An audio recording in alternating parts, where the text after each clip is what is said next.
বাংলাদেশ জামায়াত ইসলামী নতুন করে স্বাধীনতার ইতিহাস বর্ণনা করা শুরু করেছে, মুক্তিযুদ্ধের ইতিহাস বয়ান করা শুরু করেছে।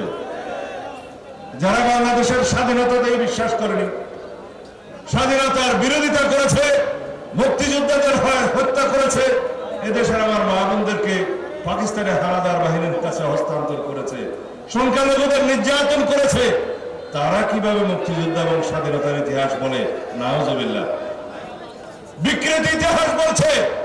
তারা অন্য ভাষায় এদেশের স্বাধীনতাকে স্বীকার করতে চায়। অবশ্য মাঝে মধ্যে বলে শহীদ রাষ্ট্রপতি জিয়াউর রহমান এদেশের স্বাধীনতা ঘোষণা করেছিলেন, কিন্তু তার আগে বলে অলি সাহেব নাকি প্রথম বিদ্রোহ ঘোষণা করেছেন।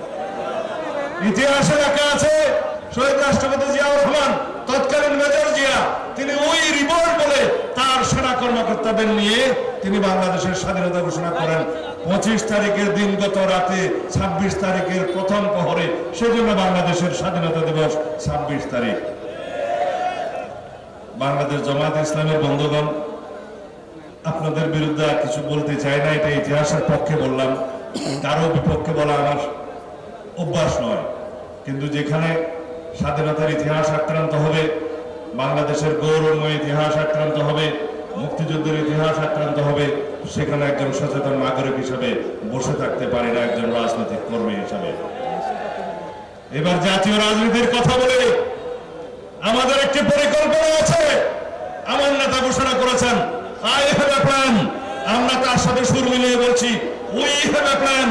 বাংলাদেশের মানুষের জন্য, বাংলাদেশের জন্য, এদেশের নিরাপত্তার জন্য, স্বাধীনতা সার্বভৌমত্ব রক্ষা করার জন্য, গণতন্ত্রকে সুসংহত এবং দৃঢ় করার জন্য আমাদের একটি প্ল্যান আছে। এই দেশের অর্থনীতিকে সমৃদ্ধ করার জন্য, প্রত্যেক নাগরিকের অর্থনৈতিক উন্নয়নের জন্য, এদেশের অর্থনৈতিক মুক্তির জন্য আমাদের একটি পরিকল্পনা আছে। বাংলাদেশের রাষ্ট্র কাঠামোর গণতান্ত্রিক সংস্কারের জন্য আমাদের একটি পরিকল্পনা আছে। এই দেশের সংবিধানের গণতান্ত্রিক সংস্কারের মধ্য দিয়ে শক্তিশালী রাষ্ট্র বিনির্মাণের জন্য, যে রাষ্ট্রের স্বপ্ন আমাদের সন্তানরা দেখেছিলেন, যারা রক্ত দিয়েছে, শহীদ হয়েছে 24-এর ছাত্র গণ অভ্যুত্থানে, তাদের সেই স্বপ্নকে আমরা ধারণ করি। তাদের সেই প্রত্যাশা এবং আকাঙ্ক্ষা, বাংলাদেশের গণমানুষের আকাঙ্ক্ষাকে আমরা পূরণ করতে চাই। সেজন্য আমাদের পরিকল্পনা আছে। সেই পরিকল্পনার ভিত্তিতে আমরা কর্মসূচি প্রণয়ন করেছি।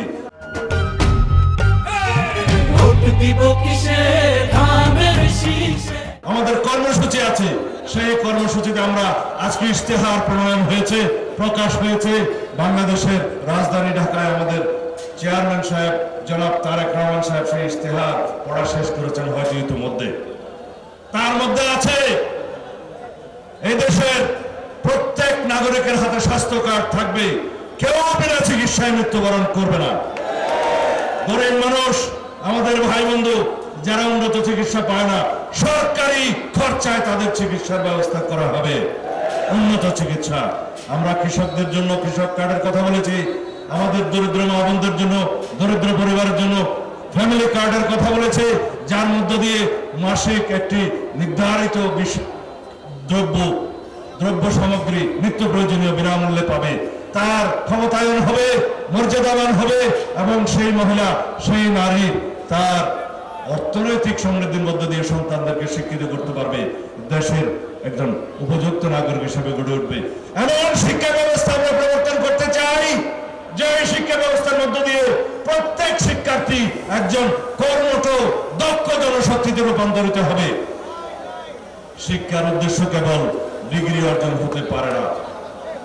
আমরা সেই শিক্ষা ব্যবস্থা প্রবর্তন করব যে শিক্ষা ব্যবস্থার মধ্য দিয়ে এই দেশের প্রত্যেকজন শিক্ষার্থী প্রাথমিক, মাধ্যমিক এবং উচ্চ মাধ্যমিক পর্যায় পর্যন্ত বাংলা ইংরেজির পাশাপাশি আরেকটি বিদেশি ভাষা শিখতে বাধ্য হবে, বাধ্যতামূলক করা হবে। ক্রীড়াকে, সংস্কৃতিকে, সবকিছুকে, সর্বোপরি প্রত্যেককেই কারিগরি প্রশিক্ষণ নিতে হবে, যে কোনো একটি বিষয়ে যার উৎসাহ যেখানে আছে। তাহলে এই দেশের প্রত্যেকজন সন্তান, প্রত্যেক শিক্ষার্থী এক একজন কর্মঠ, দক্ষ, প্রশিক্ষিত নাগরিক হিসাবে নিজেকে গড়ে তুলতে পারবে।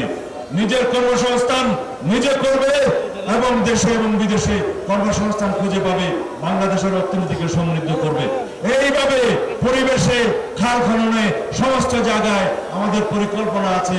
আমরা সেজন্য বলেছি আমাদের পরিকল্পনা আছে, কর্মসূচি আছে, নীতি আছে এবং আদর্শ আছে।